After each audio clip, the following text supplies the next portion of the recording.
Hello fellow paranormalers, and welcome to this channel and this video.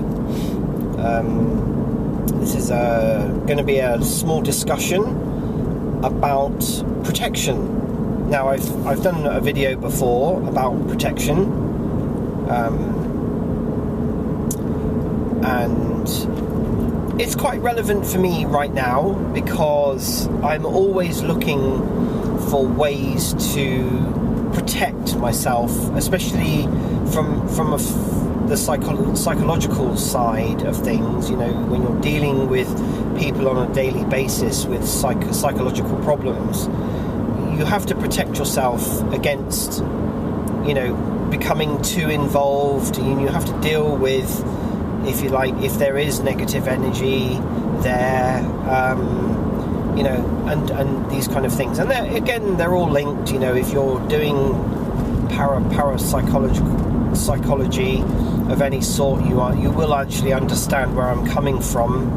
But if you're doing paranormal investigations, or, you know, from a professional level, or whether you're doing it just as a bit of a hobby, I think it's very important that people understand that you can't just, you know, pick up a ghost box or a pendulum or a scrying mirror or a Ouija board, or, you know, whatever it is that you're using, and start using it without some form of protection. I mean, it makes kind of common sense that you would protect yourself,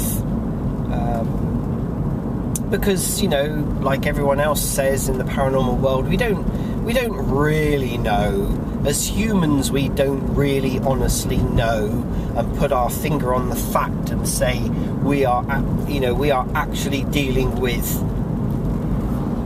you know, people who have passed on or whatever. I mean, you know, I know what I'm dealing with, and I think a lot of people know what they're dealing with, but from, if you like, a scientific point of view, we don't really know. We know that we can be affected by whatever it is we're dealing with. You know, these things have energy, these things have a force attached to them.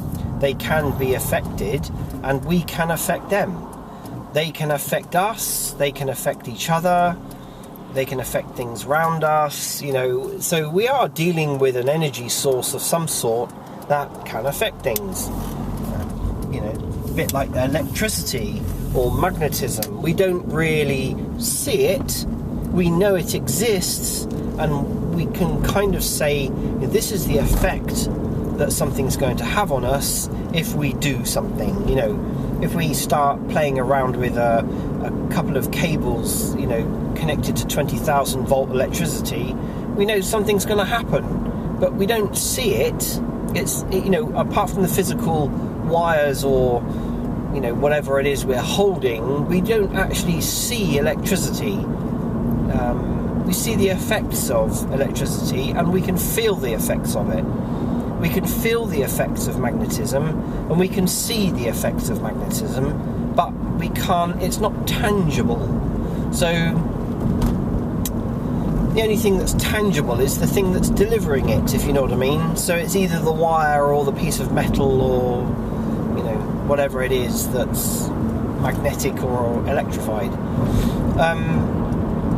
The same with the paranormal. We're dealing with physical things, objects, spirit radios, crystals, pendulums, you know, whatever it is, you dowsing rods or Ouija boards, or, you know, whatever it happens to be. But we don't know, we can't actually see what is the driving force behind the effect. I hope that makes sense. I hope I've explained that. So therefore, like electricity, dealing with electricity and you know, really powerful magnets and such like, we know the energy is there, we know the force is there, we can't see it, but we prepare ourselves to use or work with these things. So in the same way, we need to do the same when we're working in the paranormal. Now, I know people are going to say, oh no, you know, it's a load of crap, we don't have to do that, I never do anything, you know, I don't have to prepare myself, I don't, well, you know, that's your choice. You want to go and hold a 20,000 volt cable without any protection or insulation, for instance, then I guess that's your choice. That's the most you know, the most kind of what am I trying to say? The likeness of what I'm trying to actually get across. You want to go and stand next to, you know, one of the most powerful magnets on Earth without any form of protection, then good luck to you. So the same in the paranormal world, and this is the point that I'm actually trying to get across, is that people do need to protect themselves. They do need to be prepared. They do need to know what to do in a situation, whether it's them or someone else that gets affected. You know, you have to know the people that you're working with as well. You know, if you are in a group, you have to make sure that you're all compatible and that you're all, you know, on the same page, as it were. You don't really want to be working with someone who is, you know, an open conductor for things, for instance. You know, and that could put the rest of the group at risk. So, you know, these are sort of common sense things. Protection can come in all sorts of forms and ways. I mean, personally, I use a lot of different forms of protection. I wear amulets, I wear crystals, I use crystals, I use candles, I use incense, obviously a huge amount of psychological protection, aura protection, you know, chakra protection. I mean, you know, there's a lot of things that I just do, and not only just that, but physical protection as well. So, you know, there's a whole host of things that you can do, and if anyone is you know, really interested, then do please make a comment down below.